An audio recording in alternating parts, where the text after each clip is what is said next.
La vidéo d'aujourd'hui va s'adresser à Samuel Eto'o, le footballeur camerounais. C'est la deuxième du genre que je fais pour l'interpeller sur un sujet, et elle est d'autant plus pertinente que certaines des choses que nous craignions ont fini par se reproduire. On a toujours constaté que nos personnalités publiques au Cameroun, les plus populaires du moins, sont très rapides à compatir des malheurs qui arrivent aux autres, mais sont curieusement aux abonnés absents quand les mêmes malheurs nous arrivent, et ça a toujours été quelque chose que nous ne comprenons pas.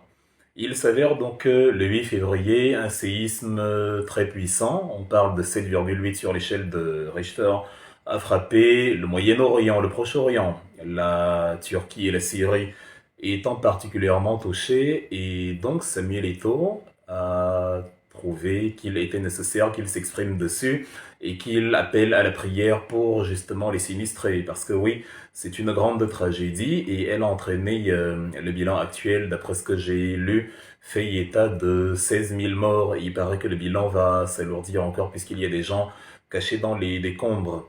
Je considère qu'il a raison de compatir à la souffrance de ces gens. Ce sont des humains, c'est horrible, c'est-à-dire une humeur de la nature comme celle-là fait que ça ne peut être que le chaos, la désolation, la tristesse. Les familles sont endeuillées et ce n'est pas évident du tout. Il faut compatir pour la disparition des humains où qu'ils soient. Il faut avoir un cœur pour les tragédies qui touchent la planète. Donc c'est bien. Maintenant, ce que nous, on ne comprend pas, c'est que dans le cas du Cameroun, le même Samuel Eto'o a toujours estimé qu'il n'était pas nécessaire de compatir pour justement la disparition tragique d'un journaliste qui d'ailleurs actuellement est en train de traumatiser le Cameroun tout entier, où nous n'arrivons pas à comprendre comment des humains peuvent prendre un autre être humain, le découper en morceaux, le sodomiser, lui faire manger des excréments, l'assassiner et aller le jeter comme un malpropre, comme un animal à la lisière de la ville. Et voilà, c'est un problème d'État parce que les suspects qui sont voilà, accusés d'avoir commandité l'assassiné, d'avoir commis l'assassinat, sont des acteurs parapolitiques et politiques très puissants, des hommes d'affaires, des magnates de la finance et des patrons des services de renseignement, voilà, les unités les plus hautes de la République en matière de surveillance policière. Donc c'est un crime d'État, c'est un crime qui est en fait symptomatique des crimes qui touchent souvent notre pays, où il y a une impunité générale qui a fini par effrayer toute une génération, où on a perdu l'intérêt pour la politique, on a perdu l'intérêt pour l'engagement, parce qu'on sait que quand on va fustiger la prévarication financière des malfrats en cravate qui sinistrent la fortune publique, lorsqu'on va critiquer la malgouvernance, on va se faire assassiner. Il est de la responsabilité des acteurs politiques, surtout quand ils sont très appréciés, comme Samuel Eto'o, il est de leur responsabilité de mettre à contribution leur popularité pour que la pression soit maximale sur les acteurs politiques qui ont le pouvoir de régler cela. C'est à ça que sert l'affluence, c'est à ça que sert l'audience, c'est-à-dire se battre pour des causes quotidiennes. Et toutes les causes, ce n'est pas un choix. Les personnalités politiques au Cameroun ne comprennent pas qu'elles ne s'appartiennent plus à elles-mêmes. Elles se disent que je peux choisir mes combats, je peux... Non, tu ne peux pas. Une personnalité publique doit s'exprimer sur tous les éléments d'importance qui, justement, touchent le pays, touchent la nation. Ce n'est pas un accident, ce n'est pas un meurtre commis par des agresseurs dans un quartier. Non, c'est la manifestation vivante, ou plutôt morte, d'un système qui a toujours tué des gens qui essayaient d'œuvrer pour un Cameroun meilleur et qui a toujours mis à l'aise des gens qui soutenaient le pouvoir. Et je ne suis pas d'accord que nos enfants grandissent dans ce pays. Et voilà, Samuel Eto'o a des enfants, certainement maintenant, il préfère les voir grandir en Occident que de les voir grandir au Cameroun parce que le cadre en Occident est meilleur aussi bien sur le plan infrastructurel que sur le plan des opinions. Et si tu veux grandir au pays de manière à ne pas être inquiété, il faut voilà, te garantir que tu es du côté du régime et voilà, tu auras moins d'ennuis. Sauf que les règlements de compte entre les hommes d'affaires proches du régime font que plus personne n'est à l'abri puisqu'ils se charcutent entre eux et on a quelqu'un comme Martinez qui a soutenu Paul Biya et qui malgré tout a été assassiné, donc personne n'est à l'abri, donc il s'agit de construire la nation, donc voilà, il s'agit de bâtir un Cameroun semblable à l'Italie, à la France, à l'Espagne où Samuel Eto'o a vécu et où voilà, il fait plus ou moins bon vivre du point de vue de la liberté d'expression. Je trouve donc que c'est un problème que Samuel Eto'o ne parle pas de cette histoire et on a l'impression qu'il nargue d'ailleurs les gens qui lui demandent de s'exprimer sur ces cas-ci, sur le cas Martinez Zogo. On a toujours trouvé curieux qu'il ne s'exprime pas et des gens nous ont dit bon, en fait, il n'est pas, voilà, la justice fait son travail, laissons-le, il n'est pas obligé d'en parler et tout, mais il n'était pas obligé de parler pour la Turquie et la Syrie non plus. Lorsqu'il y a le meurtre de George Floyd, lorsqu'il y a Charlie, lorsqu'il y a les incidents ailleurs, ces pays-là ont aussi une justice. On peut aussi bien dire on se tait et on laisse la justice faire son travail et débusquer les assassins. Mais nos stars, justement, Samuel Eto'o et autres, ils en parlent. Pourtant, il y a la justice là-bas. Pourtant, la justice n'a pas besoin d'eux. Mais ils en parlent pour alerter l'opinion sur les questions de racisme et les questions de mépris de l'autre et tout. Mais ce n'est pas normal de ne pas le faire dans son pays. Charité bien ordonnée commence par soi-même. D'autant plus qu'en Syrie et en Turquie, c'est ce que j'appelais une humeur de la nature, c'est-à-dire c'est un mouvement, voilà, c'est la conséquence de la tectonique des plaques. Là, on est renvoyé à nos cours de sciences du secondaire. On dit que lorsqu'il y a, voilà, sur lorsque une plaque plus lourde glisse sous une plaque plus légère, c'est un peu comme lorsque vous avez vos mains qui se frottent l'une contre l'autre et l'accumulation de l'énergie par chacune des mains qui veut pousser l'autre dans son sens fait qu'à un moment donné, il y a une qui va céder. Et lorsque ça cède, il y a le fameux bang, puisque l'une des plaques lâche et la terre se soulève. Imaginez vous posez une fourmi sur votre main et vous appuyez comme ça à un moment donné, voilà. Quand ça lâche, votre main se lève, la fourmi aura l'impression que c'est la fin du monde. Donc, il se passe la même chose sur Terre. Nous sommes des fourmis à l'échelle de la planète, ce qui fait que lorsque ça arrive, la Terre tremble, lorsque ça arrive, nous sommes, voilà, nous le ressentons avec une grande violence. C'est ce qu'on appelle les zones de subduction, quand une plaque glisse sous une autre, et que, voilà, au niveau de la surface, la rigidité de la croûte fait que le frottement, il est plus lourd que dans le manteau, dans les couches internes de l'écorce terrestre. Donc, il n'y a pas à prier pour la Syrie ou la Turquie, on peut prier pour les âmes des défunts et tout, mais c'est au pouvoir public de s'arranger à ne plus loger les populations sur des lignes de faille. Donc en fait là, le problème est identifié et on peut le résoudre, on peut délocaliser les populations et élaborer un meilleur système de prévention pour que cela n'arrive plus. Par contre, au Cameroun, c'est une mafia totalement perverse qui s'est arrogé le droit de vie et de mort sur nos concitoyens et c'est quelque chose qu'on ne peut pas accepter. Et ce qu'on ne peut pas accepter, c'est qu'un footballeur regarde ça et ne fasse rien. Il a entraîné avec lui dans ce modèle puisqu'il y a beaucoup de gens qui se sont dit, bon, s'il ne parle pas, pourquoi c'est moi qui parle? Il y a beaucoup d'influenceurs, d'influenceuses, ceux qui nous ont dit qu'ils aimaient beaucoup le Cameroun, ceux qui, pendant la Coupe d'Afrique des Nations, voilà, ont vanté les stades, les infrastructures et tout, ont cru que aimer le Cameroun, c'est dire que tout va bien, même quand on sait qu'il y a des problèmes, que le patriotisme, c'est brandir le drapeau camerounais sur Facebook, brandir, voilà, j'aime mon pays sur Facebook. Pourtant, voilà l'occasion de montrer qu'on aime son pays. Là, on se met à trouver des raisons. Samuel Eto'o ne s'entendait pas avec Martinez Zogo. Et alors, moi non plus, je ne m'entendais pas avec Martinez Zogo. Ce n'était pas mon ami. On ne se connaissait pas. Et c'était un soutien à Paul Biya que moi, je ne soutiens pas. Mais vu la façon dont on a tué un être humain, je ne peux pas accepter que cela continue. D'autant plus que c'est une sorte d'épidémie. On a tué Jean-Jacques Olabébé dans la foulée. On a tué un greffier il y a quelques heures d'ailleurs dans la région de l'Ouest, toujours retrouvé charcuté comme ça et retrouvé dans le coffre d'une voiture. Donc on tue au Cameroun pour des règlements de compte et c'est le travail de ceux qui ont la popularité de parler justement contre ça. Samuel Eto'o a une audience de 14 millions de personnes sur Facebook. C'est la personne la plus suivie du Cameroun, la personne à la plus forte audience. Et je considère que c'est de la haute sorcellerie de parler de la Turquie et de la Syrie et de ne rien dire sur une tragédie qui touche le pays, une tragédie sociale qui est le symptôme justement d'une société en décrépitude où des hommes d'affaires peuvent décider de tuer des gens qu'ils n'aiment pas. Et comme je l'ai dit pour le cas Nathalie, hein, vous pouvez tourner ça comme vous voulez, il n'y a aucune justification à ne pas le faire. Il n'y a rien qui explique que Samuel Eto'o ne parle pas de l'affaire Martinez-Zogo. Ça signifie simplement qu'il préfère jouer la carte du petit esprit.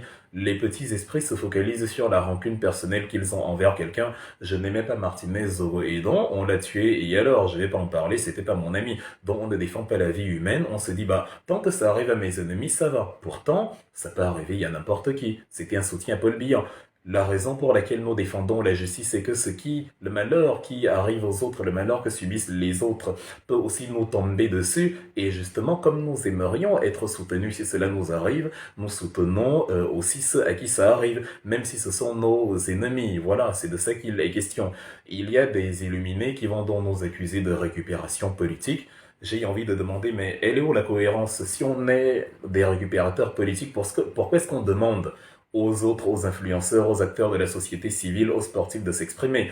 La récupération politique aurait signifier que nous voulons être les seuls à en parler, pour que nous soyons aussi les seuls à récolter les lauriers, pour que la famille de Martinez voit que nous sommes les seuls à en parler et que nous sommes les membres d'un parti politique précis qui compatit pour la vie humaine. Mais vous voyez bien que nous demandons à tout le monde de s'exprimer. Des gens donc qui nous disent vous faites de la récupération politique sont les mêmes qui nous disent bah, pourquoi vous voulez que les autres s'expriment. Vous voyez qu'on est dans une folie, on est dans une folie argumentative, dans une folie mentale qui cherche son explication.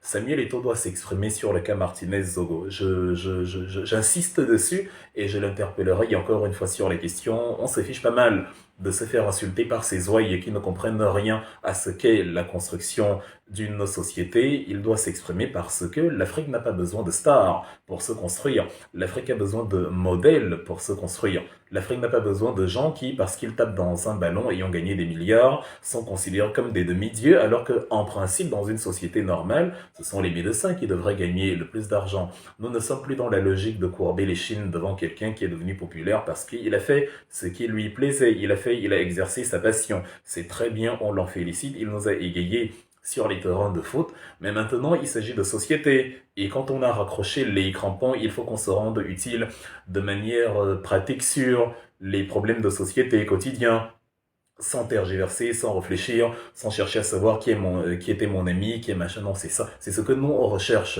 On n'est pas impressionné en 2023 par quelqu'un qui était célèbre quand il était footballeur. Non, je suis impressionné par ceux qui s'engagent de manière pratique pour défendre les causes. Et non ceux qui défendent les causes au loin en sachant que, il n'y risque rien. Non, on a tout risqué. Tout le monde a risqué quelque chose. Il y a des gens qui ont risqué la liberté. Ils sont en prison pour leurs opinions politiques. Il y a des gens qui ont parlé depuis la diaspora.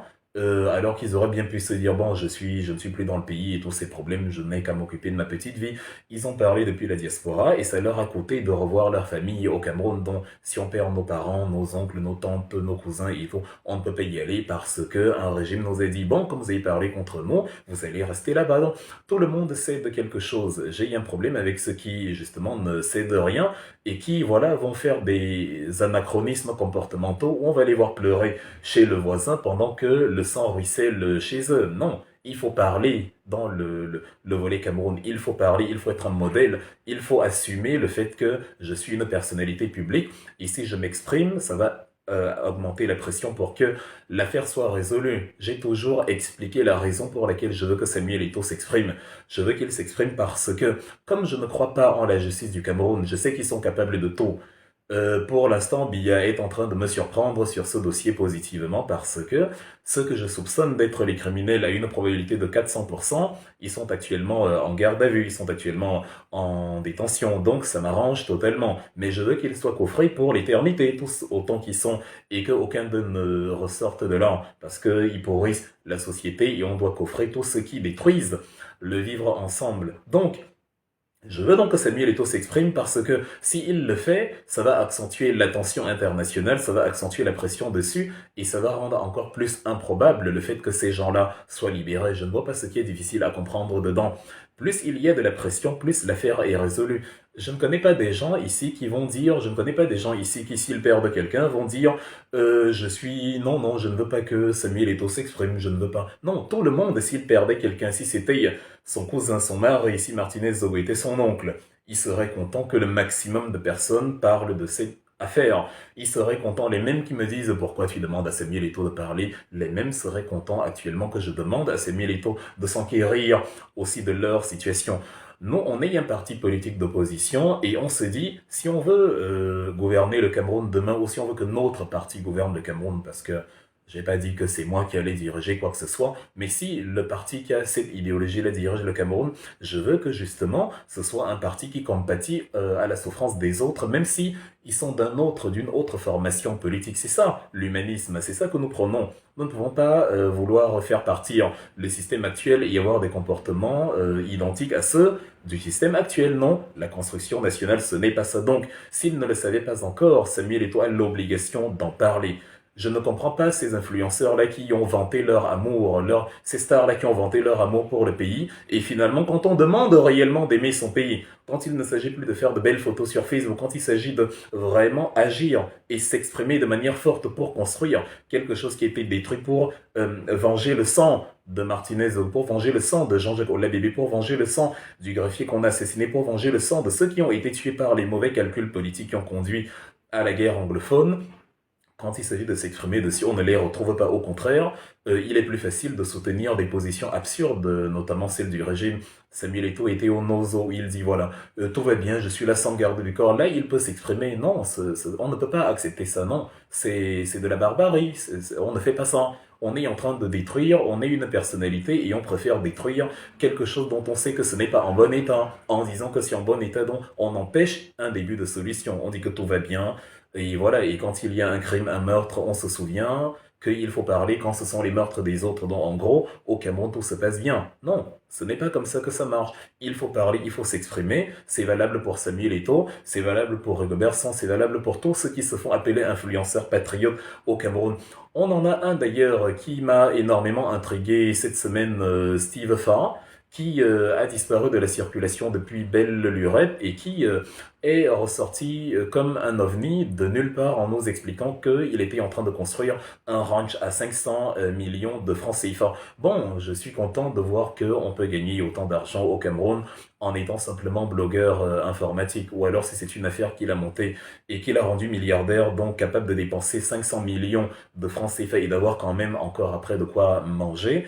J'aimerais connaître ce type d'affaires-là, ça permettrait de sortir énormément de Camerounais de la pauvreté.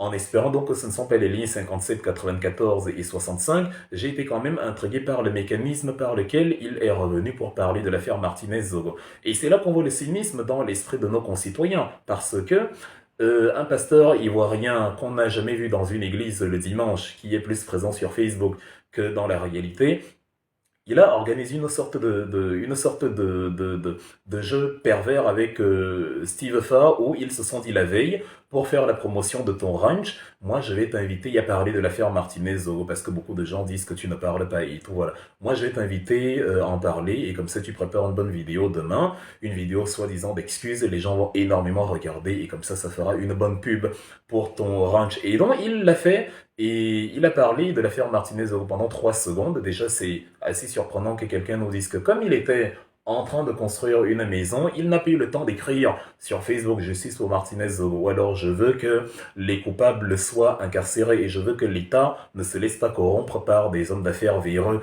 qui vont essayer de manipuler la justice. Non, pour écrire la simple phrase que je viens de dire et qui m'a pris 4 secondes et demie, il a estimé qu'il n'avait pas le temps et qu'il était en train de construire la maison. Maintenant, pour faire la publicité de sa maison, de son espace de villégiature, voilà, il a créé justement cette danse macabre avec le pasteur ivoirien, soi-disant pour soutenir Martinez Zogo, alors qu'il s'agissait en fait de la promotion de son manoir. Donc voilà les influenceurs que nous avons. Voilà la poubelle sociale que nous avons aujourd'hui, où les gens sont prêts à tout pour gagner de l'argent, même après la leçon Bruno Bidjan. Les gens continuent toujours d'adopter les mêmes circuits idiots et ils pensent qu'ils seront épargnés et que demain, ils ne seront pas pris dans les mailles du filet. C'est très amusant. Donc Samuel Eto'o, pour revenir à toi, s'il te plaît, tu dois dire à tes influenceurs, à tes petits frères, de faire comme nous, les antipatriotes, nous qui n'aimons pas notre pays, de parler des souffrances du Cameroun, quitte à se faire insulter, parce que nous on en parle, on accepte les insultes, ça ne nous fait rien du tout. On a craché sur le visage de Jésus. Pour les chrétiens, il ne s'est pas lavé Il ne s'est pas lavé le front, il a accepté, il a assumé. Voilà, on a insulté les musulmans, on a dit qu'ils sont des terroristes et tout, mais ils continuent d'exercer leur religion, voilà, et d'adorer le prophète Mohammed. Et c'est comme ça qu'il faut procéder. Il faut faire ce qu'on estime être juste, même si les gens racontent n'importe quoi dessus. C'est ce que nous, on essaye de faire dans le volet politique, et c'est ce à quoi on invite les autres à faire. Il ne faut pas chercher à avoir des amis à tout prix. Il ne faut pas chercher à être aimé des gens à tout prix. Il faut accepter que les gens peuvent ne pas cautionner ce que je suis en train de faire, mais tant que je sais que c'est bon, il faut que je le fasse. Donc, comme je l'ai dit à Nathalie Yamb, comme je l'ai dit à Rigobert Song, comme je l'ai dit à tout le monde, je l'ai dit à Samuel Eto'o, il faut que tu parles. Ça ressemble à de la sorcellerie, le fait que tu ne parles pas du cas Martinez.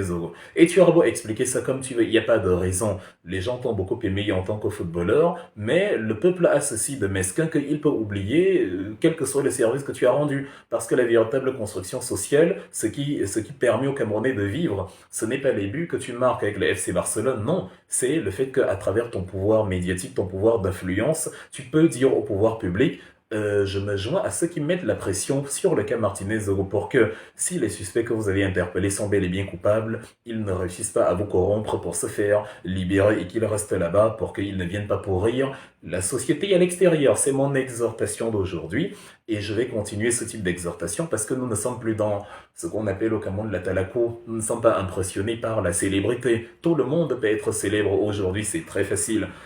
J'ai publié une vidéo, une petite photo, je suis couché avec énormément de barquettes de nourriture. J'ai 26 000 j'aime sur cette photo-là, c'est supérieur à certaines photos publiées par des stars du ballon rond. Donc en fait, il suffit de publier des pitreries pour être célèbre. Donc si c'est ce qu'on voulait faire, ce serait très facile. On ne serait pas en train de publier des vidéos de 20 minutes qui parlent politique et où on sait que les gens ne vont pas autant les regarder que les vidéos des jeunes filles qui affichent leur poitrine. Donc, étant donné que la célébrité, à n'importe quel prix, d'une façon ou d'une autre, est à portée de tout le monde aujourd'hui, nous ne sommes pas impressionnés par la célébrité. Nous ne sommes les lèche-bottes de personne. S'il y a une personnalité publique qui a l'audience et qui peut parler pour mettre la pression, parce que je n'ai aucune envie de voir les assassins de Martinez en liberté. Je n'ai aucune envie de les voir non nargués alors qu'ils ont tué un être humain d'une manière bestiale. Je n'ai aucune envie d'avoir un pays, le Cameroun, pour mes enfants, pour mes petits frères, pour ma famille qui est là-bas.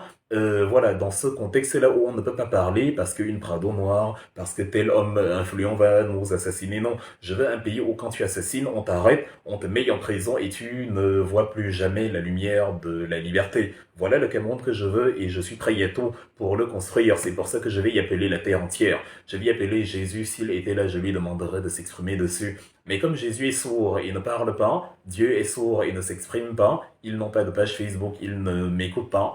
Je parle donc à ceux qui peuvent écouter, ceux qui s'inquièrent des morts en Syrie, au Pakistan, aux États-Unis, au Bangladesh et tout, et qui oublient un peu ce qui se passe dans leur pays. Charité bien ordonnée commence par soi-même. On ne vous empêche pas de compatir pour les autres. Mais c'est justement parce que vous compatissez pour les autres que c'est une absurdité inexcusable de ne pas compatir pour vous.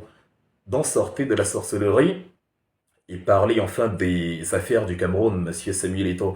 Sauf si, en fin de compte, vous êtes espagnol parce que vous bénéficiez de la double nationalité, contredite par justement la loi camerounaise. Peut-être que vous avez estimé que les problèmes du Cameroun ne vous concernent pas, mais je veux bien que vous soyez, je veux bien entendre que vous êtes Camerounais, président de la FECAFOOT, et donc je vous invite de manière agaçante, comme j'ai dit pour Nathalie, c'est un acharnement que j'assume totalement, parce qu'on ne va pas lâcher cette branche-là, on ne va pas permettre que les criminels cette fois-ci nous échappent, on va mettre toutes les forces qui vont permettre que ceux qui ont tué Zogo et qui ont l'intention de tuer d'autres personnes, voilà, n'aient plus l'occasion de le faire. Donc parler ou voilà, ou parler. Il n'y a pas d'échappatoire, il n'y a pas d'issue, il n'y a pas de arrêter, mais arrêter vertement la sorcellerie.